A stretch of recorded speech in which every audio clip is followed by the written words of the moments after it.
안녕하세요, 성도 여러분. 은혜의 주님이 우리와 함께 하십니다. 우리와 함께 하시는 주님을 찬양합니다. 기도합시다. 하나님, 오늘도 저희들 주님 말씀 앞에 섭니다. 주시는 말씀 붙잡고 하루하루를 넉넉히 이기며 나아갈 수 있도록 오늘도 주님 은혜로 함께하여 주시옵소서. 예수님 이름으로 기도합니다. 아멘. 네, 오늘 말씀은 창세기 49장 13절에서 33절까지입니다. 제가 오늘은 좀 빨리 읽어보겠습니다. 스불론은 해변에 거주하리니 그곳은 배 매는 해변이라. 그의 경계가 시돈까지 이르리로다. 이사갈은 양의 우리 사이에 꿇어 앉은 건장한 나귀로다. 그는 쉴 곳을 보고 좋게 여기며 토지를 보고 아름답게 여기고 어깨를 내려 짐을 메고 합제 아래에서 섬기리로다. 다는 이스라엘의 한 지파같이 그의 백성을 심판하리로다. 다는 길섭의 뱀이요 셋길의 독사로다. 말굽을 물어서 그 탄자를 뒤로 떨어지게 하리로다. 여호와여, 나는 주의 구원을 기다리나이다. 갓은 군대의 추격을 받으나 도리어 그 뒤를 추격하리로다. 아셀에게서 나는 먹을 것은 기름진 것이라. 그가 왕의 수라상을 차리리로다. 납달리는 노인 암사슴이라 아름다운 소리를 바라는도다. 요셉은 무성한 가지고 샘 곁에 무성한 가지라. 그 가지가 담을 넘었도다. 활 쏘는 자가 그를 학대하며 적개심을 가지고 그를 쏘았으나 요셉의 활은 도리어 굳세며 그의 팔은 힘이 있으니 이는 야곱의 전능자 이스라엘의 반석인 목자의 손을 힘입음이라. 내 아버지의 하나님께로 말미암나니 그가 너를 도우실 것이요 전능자로 말미암나니 그가 네게 복을 주실 것이라. 위로 하늘의 복과 아래로 깊은 샘의 복과 젖먹이는 복과 태의 복이리로다. 내 아버지의 축복이 내 선조의 축복보다 나아서 영원한 산이 한없음같이 이 축복이 요셉의 머리로 돌아오며 그 형제 중 뛰어난 자의 정수리로 돌아오리로다. 베냐민은 물어뜯는 일이라. 아침에는 빼앗은 것을 먹고 저녁에는 움킨 것을 나누리로다. 이들은 이스라엘 12지파라. 이와 같이 그들의 아버지가 그들에게 말하고 그들에게 축복하였으니 곧 그들 각 사람의 분량대로 축복하였더라. 29절 그가 그들에게 명하여 이르되 내가 내 조상들에게로 돌아가리니 나를 햇사람 에브론 밭에 있는 굴에 우리 선조와 함께 장사하라. 이 굴은 가나안 땅 마므레 앞 막벨라 밭에 있는 것이라. 아브라함이 햇사람 에브론에게서 밭과 함께 사서 그의 매장지를 삼았으므로 아브라함과 그의 아내 사라가 거기 장사되었고 이삭과 그의 아내 리브가도 거기 장사되었으며 나도 레아를 그곳에 장사하였노라. 이 밭과 거기 있는 굴은 햇사람에게서 난 것이라. 야곱이 아들에게 명하기를 마치고 그 발을 침상에 모으고 숨을 거두니 그의 백성에게로 돌아갔더라. 아멘. 자, 오늘은 어제 말씀에 이어서 계속해서 이제 나머지 아들들에 대한 야곱의 축복이 계속 이어집니다. 이 표현 하나하나를 보면 굉장히 시적인 표현이죠. 그리고 상징적인 그런 표현임을 알 수 있습니다. 우리는 쭉 이렇게 축복하는 내용을 보다가 18절에서 잠깐 멈추게 됩니다. 18절 보니까 여호와여, 나는 주의 구원을 기다리나이다 라고 말합니다. 그러니까 계속 자녀들을 축복하다가 이 18절에서 갑자기 야곱이 하나님께 기도하는 짧은 야곱의 기도입니다. 여호와여, 나는 주의 구원을 기다리나이다. 지금 야곱은 자신과 그리고 자신의 자녀들의 삶에서 일어나는 모든 일에 하나님께서 개입하시기를 간절히 기다리고 있어요. 나는 주의 구원을 기다립니다. 우리 이런 상황에서 제가 자녀들을 축복하는데 하나님께서 우리 자녀들 가운데 함께 하셔서 그들의 인생길에 역사하여 주시기를 원합니다라고 구하는 것이죠. 야곱은 끝까지 전능하신 하나님을 의지하였고 신실하신 하나님을 신뢰하고 있어요. 변치 않는 하나님의 자비하심을 의지하고 있음을 보여주고 있습니다. 이렇게 하나님께 맡기면서 지금 자녀들을 축복하고 있죠. 자녀들에게 축복의 예언을 하고 있습니다.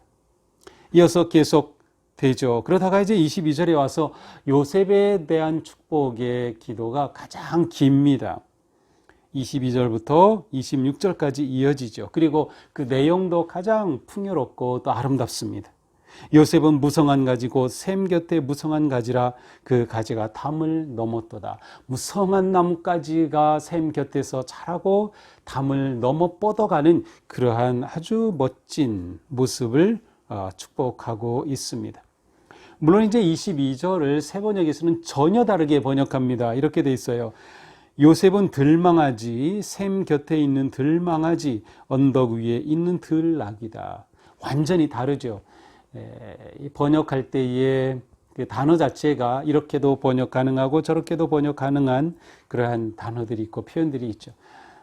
근데 이렇게 보면 우리는 전통적으로 우리가 보고 있는 이 번역이 우리에겐 더 아무래도 익숙하기도 하지만 그 이미지 자체가 더 다가옵니다. 자, 요셉에 대한 그 야곱의 축복은 굉장히 길면서도 구체적이면서도 아주 풍요롭게 넘침을 볼 수 있어요.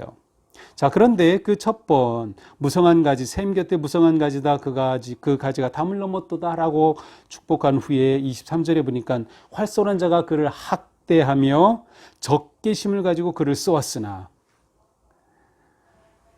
요셉은 이렇게 아버지의 축복 가운데 그의 인생을 살아가게 되지만 그에게 모든 것이 다 평탄한 것은 아니었어요.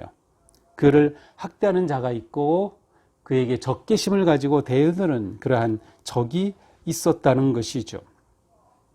형통한 인생을 살아가는 삶에도 이처럼 고난이 있고 위기가 있고 고비가 있게 마련입니다. 그러므로 우리가 믿음의 길을 걸어갈 때에 내게 고난이 올 때, 또 역경이 올 때, 시련이 올 때 그것 때문에 놀라거나 좌절하지 말아야 하는 것은 우리의 형통한 인생길에는 고난도 포함되어 있기 때문이죠. 아마 그런 점에서 요한일서 3장 13절에 이런 말씀이 있어요. 세상이 여러분을 미워해도 이상히 여기지 마십시오. 세상이 여러분을 미워해도 이상히 여기지 마십시오. 그렇습니다. 요셉은 그를 미워하고 그에게 화를 쏘며 대적하는 자들이 있었다 하더라도 야곱은 그 모든 것을 넉넉히 이겨낼 것을 축복합니다. 요셉의 활은 도리어 굳세며 그의 팔은 힘이 있으니 이는 야곱의 전능자 이스라엘의 반석인 목자의 손을 힘입음이라. 자, 지금 야곱은 요셉에게 목자의 손, 전능자의 손이 함께 하실 것을 축복하고 있습니다. 무성한 가지는 번영을 나타낸다면 전능자의 손은 도우심을 나타냅니다. 그래서 그가 너를 도우실 것이요 라고 하는 그러한 표현도 나와 있습니다. 뿐만 아니라 네게 복을 주실 것이라 복을 축복하고 있습니다. 어떤 복입니까? 위로 하늘의 복과 아래로 깊은 샘의 복과 젖먹이는 복과 태의 복이리로다. 그냥 쉽게 말하면 영적이며 육적인 모든 영역에서의 복을 축복하고 있습니다. 더 나아가서 형제 중 뛰어난 자의 정수리가 될 것이다. 지도자가 될 것이다. 리더십의 축복도 함께 하고 있습니다. 자, 이러한 축복을 받은 요셉입니다. 결국 한마디로 맨 처음 시작된 것처럼 무성한 가지의 인생이 되는 것이죠. 자, 그런데 이 무성한 가지가 담을 넘었다는 것이 굉장히 중요한 표현인 것 같습니다. 왜 무성한 가지로만 있지 않고 담을 넘는다고 할까요? 물론 그것은 가지가 계속 뻗어나가는 모습이기도 하지만 담을 넘어서는 그러한 축복의 삶, 그러니까 다른 사람에게 복을 가져오는 삶을 상징하기도 합니다. 그렇습니다. 우리의 인생은 하나님의 은혜와 복을 받고 내가 복을 받고 누리는 것으로 끝나는 것이 아니라 담을 넘어서까지 그 복을 흘려보내는 그러한 인생으로 부름을 받은 것이에요. 이것이 우리의 멋진 인생입니다. 하나님 안에 있는 인생, 하나님께서 이끄시는 인생이죠. 저는 오늘 이 요셉을 축복한 이 야곱의 축복의 말씀으로 성도 여러분들을 진정으로 축복합니다. 하나님께서 여러분의 인생을, 가정을, 자녀를 무성한 가지가 담을 넘듯이 그렇게 번영하고 성장하도록 축복합니다. 또한 하나님의 전능하신 손이 우리 성도님들과 함께하여 주셔서 이 모든 어려움 속에서도 넉넉히 이기며 하나님의 도우심을 받는 삶이 되기를 또한 축복합니다. 더 나아가서 하나님께서 우리의 영혼과 우리의 모든 이 육적인 삶의 길에 은혜와 복을 충만하게 베풀어 주시기를 축복합니다. 우리가 야곱이 요셉에 가 있던 그 축복을 나에게 주시는 그러한 복의 말씀으로 받고 살아가는 것이죠. 자, 그런데 중요한 것은 무엇입니까? 무성한 가지가 되려면 그 가지는 반드시 샘 곁에 아니면 강가에 있어야 합니다. 물 곁에 있어야 하죠. 물은 생명이었습니다. 이 팔레스타인 지역에서 물이 곧 생명이죠. 물을 가지고 있으면 그 사람이 부자예요. 깊은 우물이 있어서 물을 공급할 수 있으면 양을 키울 수 있고 소를 키울 수 있고 진정한 부자죠. 이게 물이 주는 이미지가 굉장히 커요. 무성한 나무, 무성한 가지가 담을 넘는 삶은 샘 곁에 있는 것이다. 우리의 인생이 하나님께서 이처럼 은혜와 복을 베푸시는 인생이 되기 위해서 우리는 샘 곁에 있어야 합니다. 샘 곁이 무엇일까요? 샘은 생명이고 물이라면 바로 우리가 예수 그리스도, 생명이신 예수 그리스도, 생명이신 하나님 곁에 있어야죠. 하나님 안에 머물러야 합니다. 우리가 하나님 안에서 깊이 뿌리를 내려야 하죠. 우리가 오늘 이렇게 말씀을 묵상하고 듣는 것도 바로 이러한 은혜에 해당되는 그러한 말씀이죠. 바로 우리가 말씀을 가까이 함으로 하나님 안에 머물고 뿌리를 내리는 것이죠. 사랑하는 성도 여러분의 삶이 그와 같이 되기를 원합니다. 이제 야곱은 자신의 마지막을 부탁합니다. 그러면서 가나안 땅 마므레 앞 막벨라 밭에 있는 그 굴에 장사해 달라고 요청을 합니다. 그곳은 약속의 땅에서 가나안에서 처음으로 사들인 곳이기도 하였습니다. 그곳에 대한 하나님의 약속이 있었기에 야곱은 그 약속을 끝까지 붙잡은 것이죠. 나는 그곳에 묻히겠다. 이 이집트가 아니라 그곳에 묻히겠다. 하나님의 약속의 자리에 있겠다라고 하는 것이죠.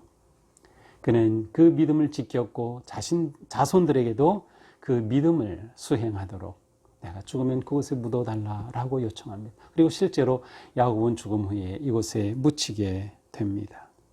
이렇게 마지막 생명을 다한 야곱.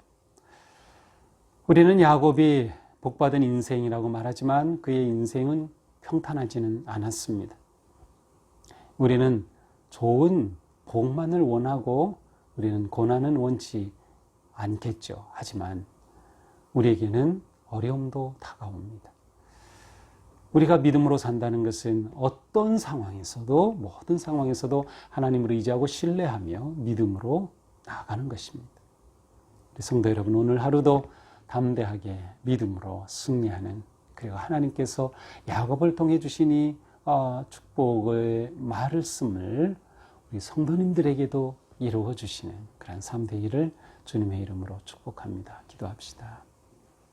주님, 오늘도 저희들은 주님의 말씀을 통해서 축복받는 인생, 하나님의 복을 받은 인생이 어떠한지를 또 생각해 봅니다. 저희들이 요셉이 받은 축복의 기도처럼 그렇게 가지가 무성하고 담을 넘어 뻗어가는 그러한 인생이 되기 원합니다. 저희들의 가정이 그렇게 되기 원하고, 자녀가 그렇게 되기 원하고, 우리 교회가 그렇게 되기 원하고, 우리의 삶이, 우리의 사업이, 모든 길이 열려지기를 원합니다. 그러나 우리가 그러한 삶을 위해 끝까지 주님 곁에 머물며 샘 곁에 뿌리를 박는 우리가 될 수 있도록 도와주시옵소서. 우리가 누구에겐가 복이 되고 기쁨이 되고 희망이 될 수 있도록 담을 넘어 뻗어가는 가지와 같은 인생을 살아갈 수 있도록 인도하여 주시옵소서. 예수님 이름으로 기도합니다. 아멘. 네, 오늘도 주님 은혜 안에서 승리하는 복된 하루가 되기를 축복합니다. 사랑합니다.